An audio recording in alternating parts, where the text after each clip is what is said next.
అరుణాచలంలో ఉండేటటువంటి శివలింగానికి అరుణాచల క్షేత్రానికి ఒక ప్రత్యేకమైనటువంటి లక్షణం ఉంది.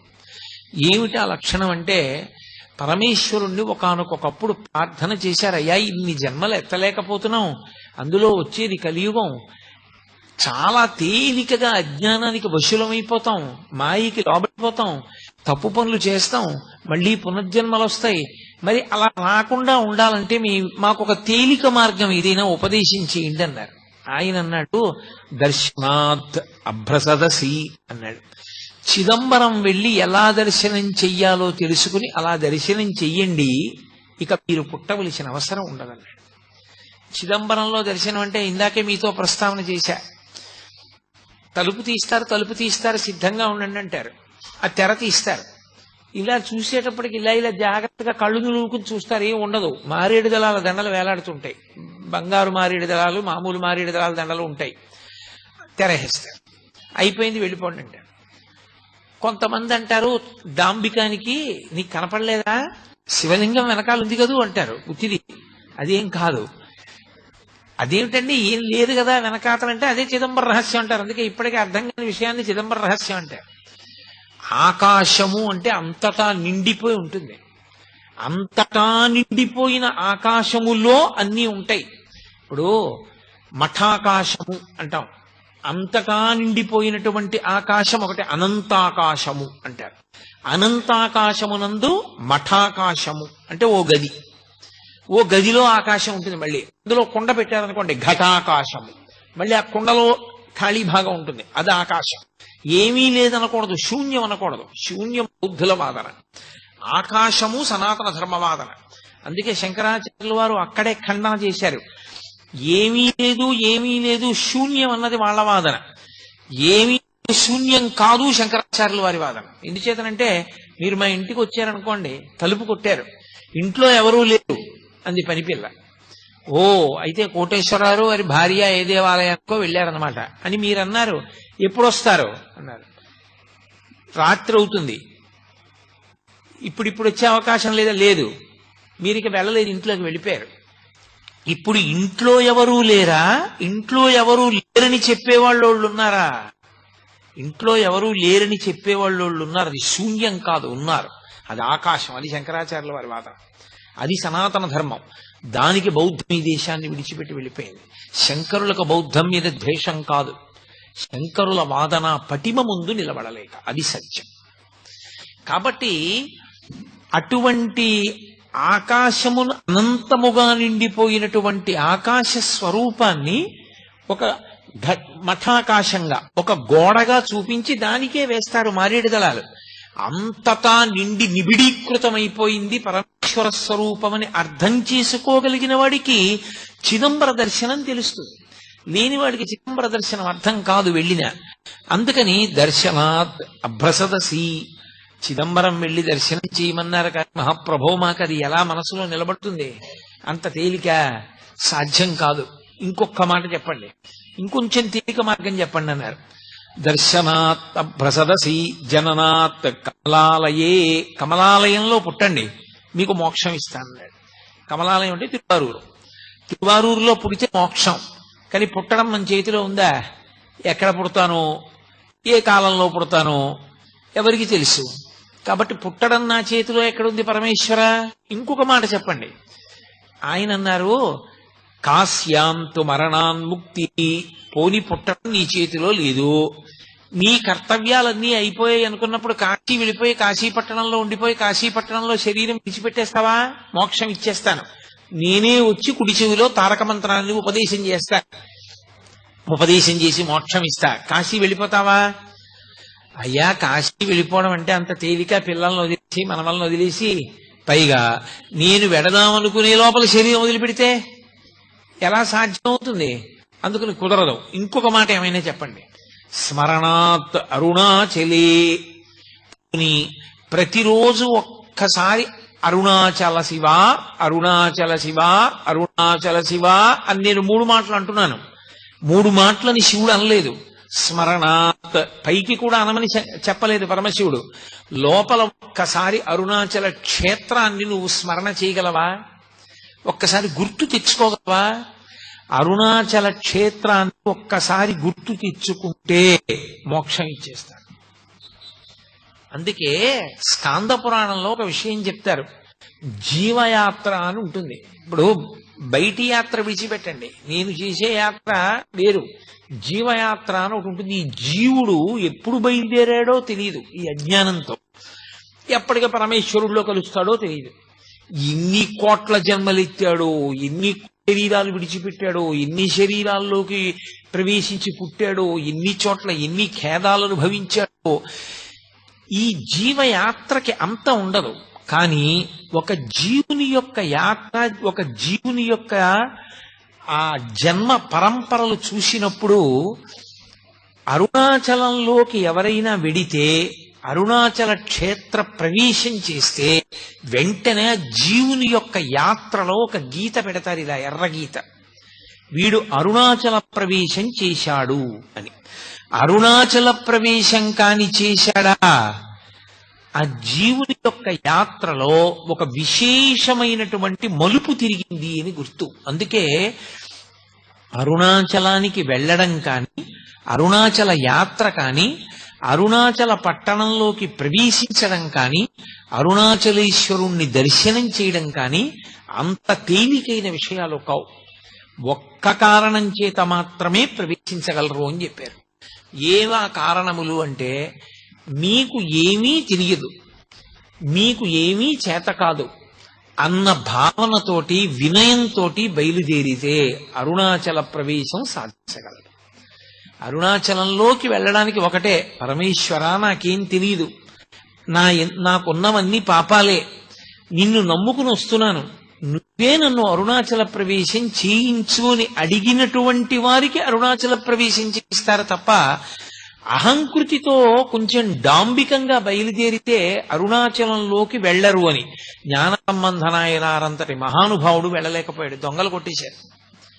అప్పుడు ఆయన బాధపడితే ఉన్నవన్నీ ఎత్తుకుపోయిన తర్వాత ఈశ్వరుడి మీద పత్తికాలు పాడి పరమ నిరాడంబరంగా వినయంతో ప్రవేశిస్తే అరుణాచల పట్టణంలోకి ప్రవేశించగలిగాడు. అరుణాచలం అంత గొప్ప క్షేత్రం. అసౌ యస్తామ్రౌ అర్ణవుత బుభ్రస్సుమంగళ ఏ చేమాగం రుద్ర అభితో దిక్షుస్సితా సహస్రసో వైశాఖం హేడయీమహే అంటుంది రుద్రాధ్యాయం. ఎర్రటి కాంతులు కలిగినటువంటి పరమశివుడు సర్వమంగళ స్వరూపంతో ఉంటాడాయన. ఉండి అన్ని ప్రాణులకు కూడా విశేషమైనటువంటి ఉపకారం చేస్తూ ఉంటాడు. అంత గొప్పగా పరమశివుడు వెలిసినటువంటి క్షేత్రం అరుణాచలం. మనం ఎక్కడికైనా శైవ క్షేత్రానికి వెడితే ఆ శివాలయంలో ఉండేటటువంటి శివలింగం ఏదుంటుందో దాన్ని మాత్రమే ప్రధానమైన శివస్వరూపంగా భావన చేస్తాం. ఉదాహరణకి మీరు కంచి వెళ్ళారనుకోండి, ఏకాంబరీశ్వరలింగము అని ఆ కాంచీపురంలో ఉండేటటువంటి పృథివీలింగమే గొప్పది. ఆ పృథివీలింగ దర్శనం ప్రధానంగా చేస్తాం. మిగిలినవన్నీ కూడా పరివార దేవతలు, ఇతరమైనటువంటి లింగాలు ఉంటాయి శివాలయంలో. కానీ ప్రధానమైన లింగం కాంచీపురంలో పృథివీలింగం. ఆ శివలింగాన్ని దర్శనం చేస్తాం. అరుణాచల క్షేత్రం దగ్గరికి వచ్చేటప్పటికి మాత్రం ఒక్కడే శివుడు అరుణాచలంలో ఉన్నటువంటి శివలింగ స్వరూపమే కాదు, అరుణాచలంలో 3 రూపాలతో ఉంటాడు పరమేశ్వరుడు. ఒకటి, అరుణాచలంలో ఉన్నటువంటి దేవాలయం లోపల ఉన్నటువంటి శివలింగ స్వరూపం ఒకటి, అది ప్రధానమైన లింగ స్వరూపం. 2, అరుణాచలం కొండంతా కలిపి శివస్వరూపం, అది అగ్నిస్వరూపం. అందుకే కృతయుగంలో అది అగ్నిస్వరూపంగా ఒక పెద్ద జ్యోతిస్సుగా వెలుగుతుండేదిట. అదే త్రేతాయుగం దగ్గరికి వచ్చేటప్పటికీ మణులతో కూడినటువంటి శివలింగమైంది. అదే ద్వాపర యుగంలోకి వచ్చేటప్పటికి పెద్ద స్వర్ణలింగమైంది. కలియుగంలోకి వచ్చేటప్పటికి మరకత లింగమైంది. అందుకే ఇప్పటికీ ప్రపంచంలో ప్రఖ్యాతి వహించినటువంటి భూతత్వ శాస్త్రవేత్తలు అరుణాచల పర్వతంలో ఉండేటటువంటి శిలలను పరిశీలించి హిమాలయ పర్వతాల కన్నా కూడా ప్రాచీనమైనటువంటి శిలలు ఇక్కడే ఉన్నాయి, అసలు ఈ భూమండలము ఏర్పడేటప్పుడు అగ్నితప్తమైనటువంటి శిలలతో చల్లారిన కొండ ఈ కొండయే అని నిర్ధారణ చేయబడినటువంటి క్షేత్రం. ఇప్పటికీ అరుణాచలంలో దేవాలయానికి పునర్నిర్మాణం చేస్తున్నప్పుడు కుంభాభిషేక సమయంలో అక్కడ ఒక సొరంగ మార్గం కనపడింది. భగవాన్ రమణులు చెప్తూ ఉండేవారు, ఆ సొరంగం అరుణాచలం కొండ మధ్య భాగంలోకి వెడుతుంది. పైకి కొండ కనపడుతుంది, ఈ మాంసనేత్రానికి ఒక కొండలా కనపడుతుంది, కానీ యథార్థమునకు అది ఒక జ్యోతి స్వరూపం. అదొక పెద్ద జ్యోతి. పట్టాభిరామన్ అని చెప్పి భారతదేశానికి ఆర్థిక శాఖ మంత్రి చేశారు. ఆయన తిరువణ్ణామలై వెడితే ఆయనకి అక్కడ ఉన్నటువంటి కొండలో పెద్ద జ్యోతి కనపడింది. ఇప్పటికీ అరుణాచల క్షేత్రంలో ఎందరో మహాపురుషులు దర్శనం చేశారు, ఎందరికో దర్శనాలయ్యాయి, ఎన్నో చోట్ల గ్రంథస్థమయ్యాయి ఆ విషయాలు. సప్తర్షులు కూడా జ్యోతుల యొక్క స్వరూపాలతో వచ్చి అరుణాచల పర్వతంలోకి వెళ్లి పరమేశ్వరుణ్ణి సేవించి మళ్ళీ ఆకాశంలోకి జ్యోతుల రూపంలో వెళ్లి సప్తర్షి మండల ప్రవేశం చేస్తుంటే దర్శనం చేసిన వాళ్ళు ఎందరో ఉన్నారు.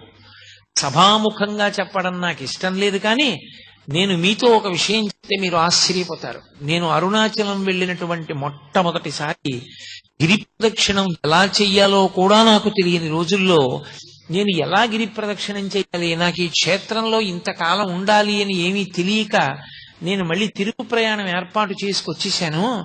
ఎలా అని నేను అక్కడ నిలబడి ఉంటే ఒక వ్యక్తి వచ్చాడు. గిరి ప్రదక్షిణం చేస్తారా అని అడిగాడు. అవును అన్నాను. నేను తీసుకెడతాను రండి, నేను ఇక్కడే ఉంటాను, ఇప్పుడు చూస్తూ ఉంటానన్నాడు.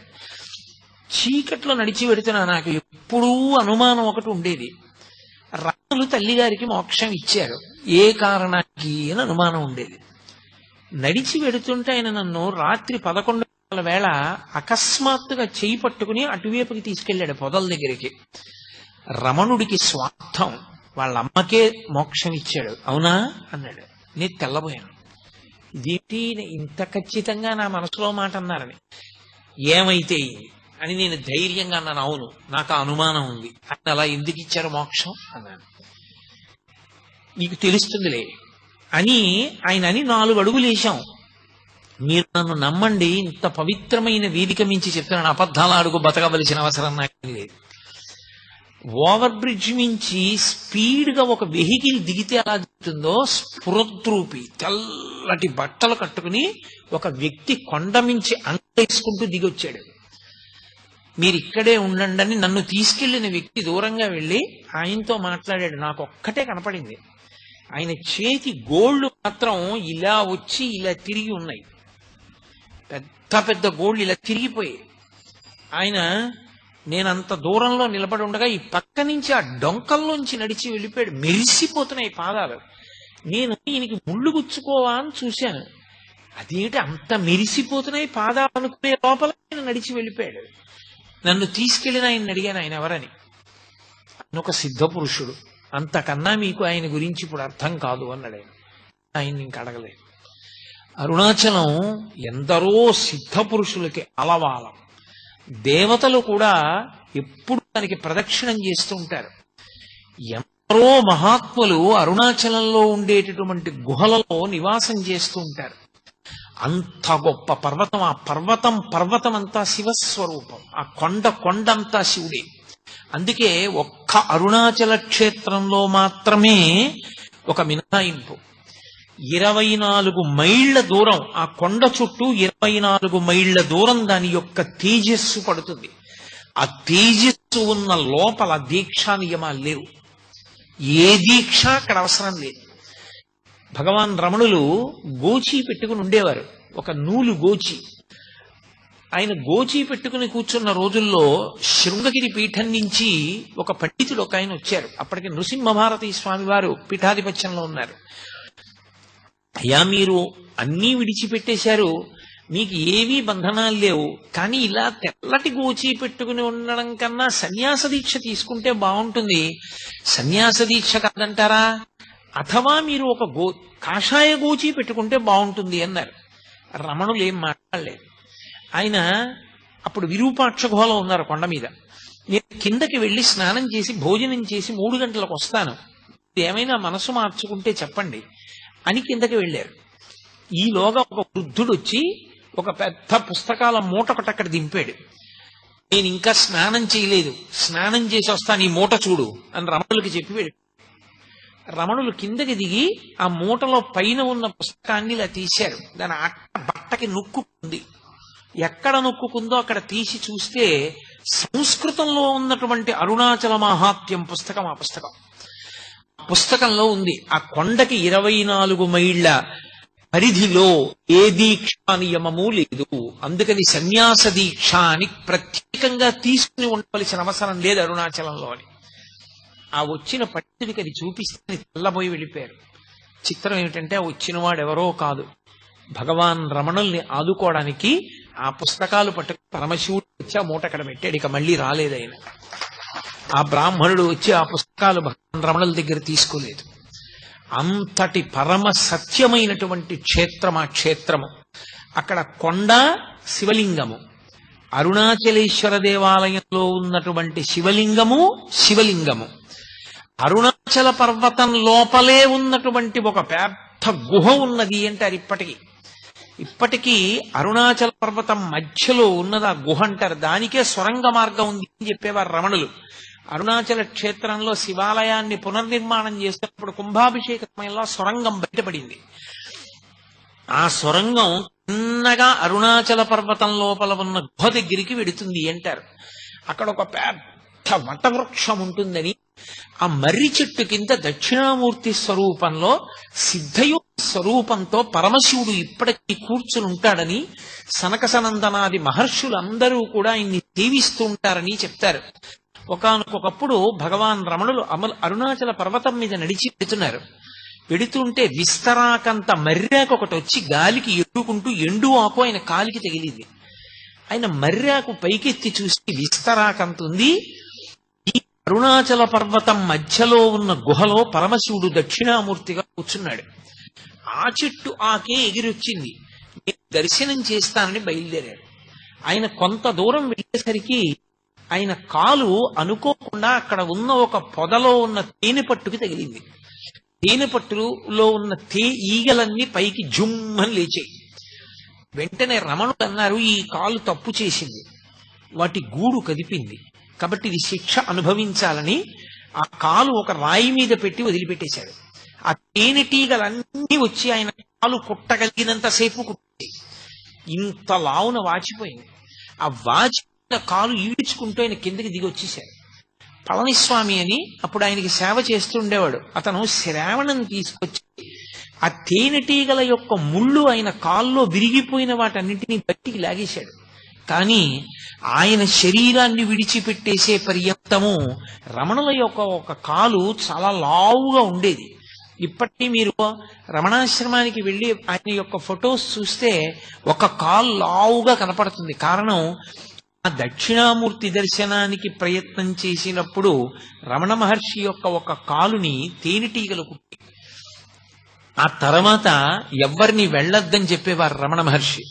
ఆయన మాట వినకుండా వెంకటరామయ్య గారని ఒక ఆయన స్నేహితులు కలిసి అరుణాచలంలో మేము దక్షిణామూర్తి దర్శనం చేస్తామని బయలుదేరారు.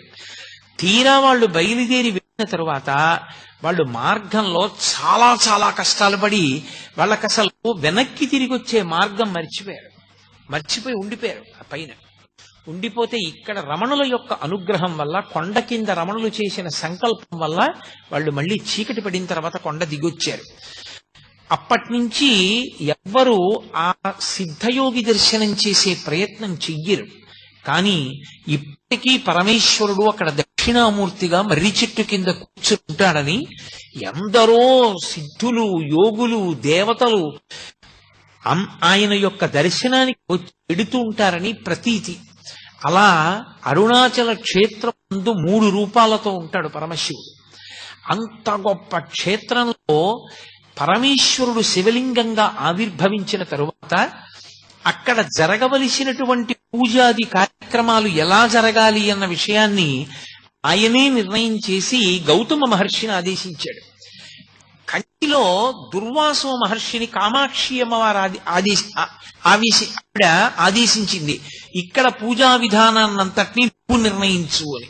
ఆర్యా ద్విషతి అన్న గ్రంథాన్ని రచన చేసి కంచిలో కామాక్షి అమ్మవారి యొక్క దేవాలయ పూజా విధానాన్నంతటి నిర్ణయం చేసినటువంటి వాడు దుర్వాసో మహర్షి.